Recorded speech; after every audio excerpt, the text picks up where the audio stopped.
శ్రీమాత్రే నమః.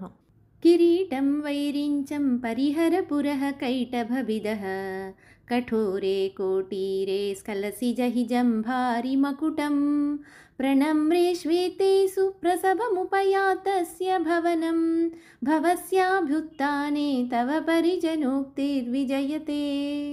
ఓ జగన్మాత, నీ భవనానికి విచ్చేసిన నీ పతి శివుని కలిసేందుకు నీవు శీఘ్రంగా కదిలి వెళుతున్న సమయంలో బ్రహ్మ విష్ణు దేవేంద్రాదులు సాష్టాంగ నమస్కారాలు చేస్తుండగా, ఓ దేవి, నీ ముందు భాగమున బ్రహ్మదేవుని కిరీటమున్నది, దానికి తగలకుండా తొలగి విచ్చేయుము. తదుపరి విష్ణుని కిరీటమున్నది, దాని కొన నీ కాలికి తగిలిన జారెదవేమో, దానిని తొలగి రమ్ము అంటూ హెచ్చరికలు చేస్తున్న నీ పరిజనుల వాక్కులు ప్రశంసనీయాలే.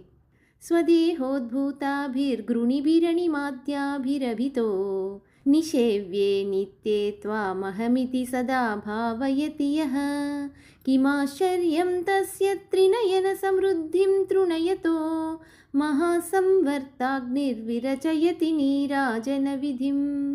అమ్మా, నిత్యురాలవగు నీ చరణముల నుండి ఉద్భవించిన కాంతులతో అణిమా మహిమా మొదలైన అష్టసిద్ధులతో కూడిన నిన్ను నీవే నేను అనే భావముతో నిత్యము ధ్యానము చేయు భక్తుడు ముక్కంటి అయిన శివుని ఐశ్వర్యమును కూడా తృణీకరించగలడు. ఇక వానికి ప్రళయకాలాగ్ని నీరాజనము వలె అగుచున్నదనుటలో ఆశ్చర్యమేమున్నది?